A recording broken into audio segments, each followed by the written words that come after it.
The next day dawned wet and windy, and we were in Hamstede, one half of the community of Burghamstede.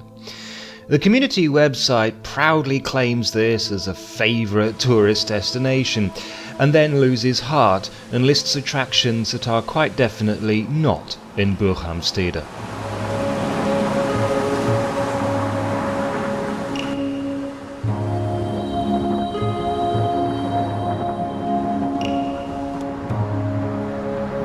It's small and trim, probably quite attractive in better weather, and it does have a small castle, which you'd think would feature on the website, but doesn't.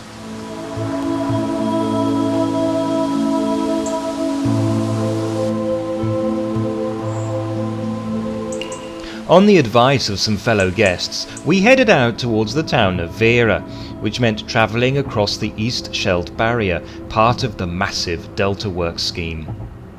We were in the province of Zeeland, in the south of the country, which is a mess of waterways, islands and reclaimed land.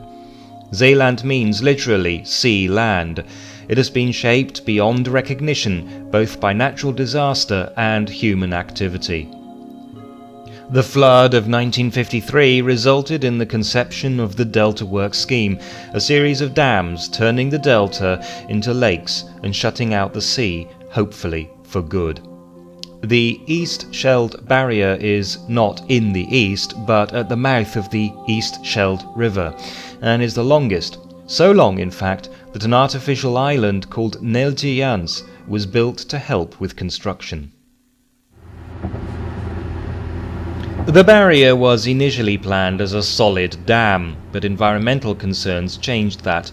The massive sluice gates are open most of the time, but can be closed if the sea rises too high or storms are expected.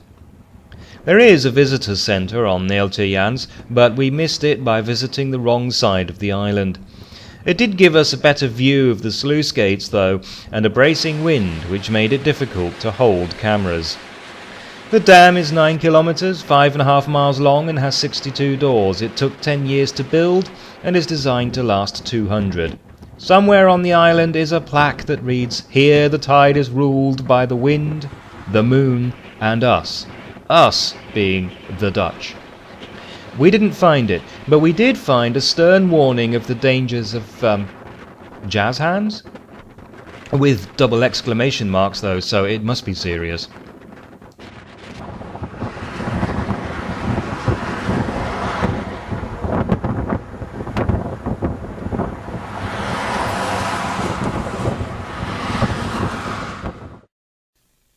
Moving on then, we found our way to Veere, located on the Veersegat, what was a waterway between two islands, but, having been dammed at both ends, is now a lake.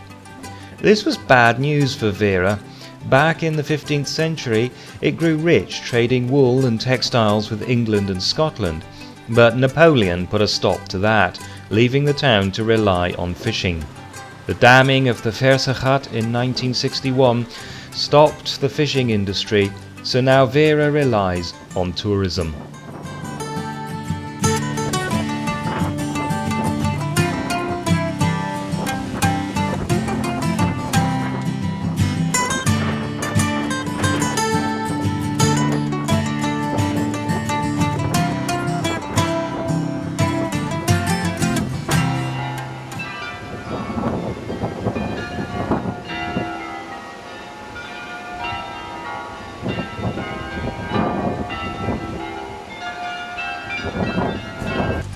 The ornate, elegant tower doesn't belong, as you might expect, to a church, but to the richly decorated town hall.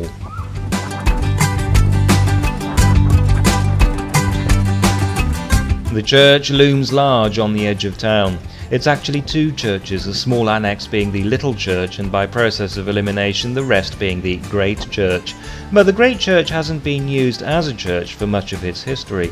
In Napoleon's time the French army converted it into a hospital, for example, and now it's mostly used for exhibitions and cultural events.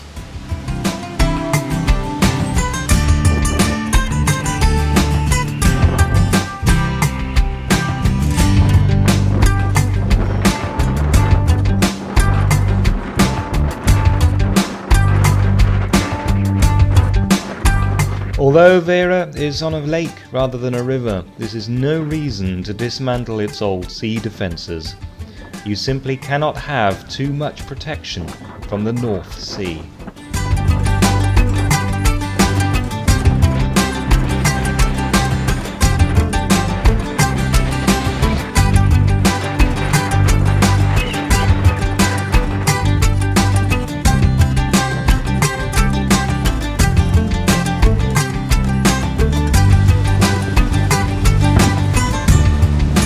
Veere is full of tourists, but then it's a very pretty place, as everyone agrees.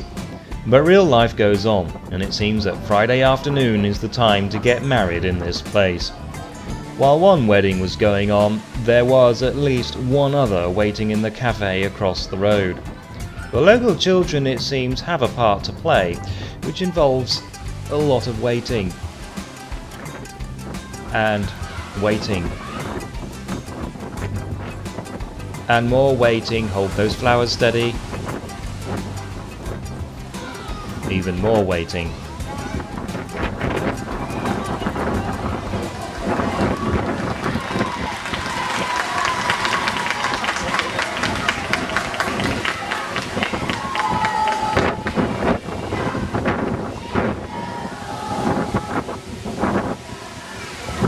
Presumably, Dutch weddings don't involve the use of confetti or rice, which, given the weather, was probably just as well.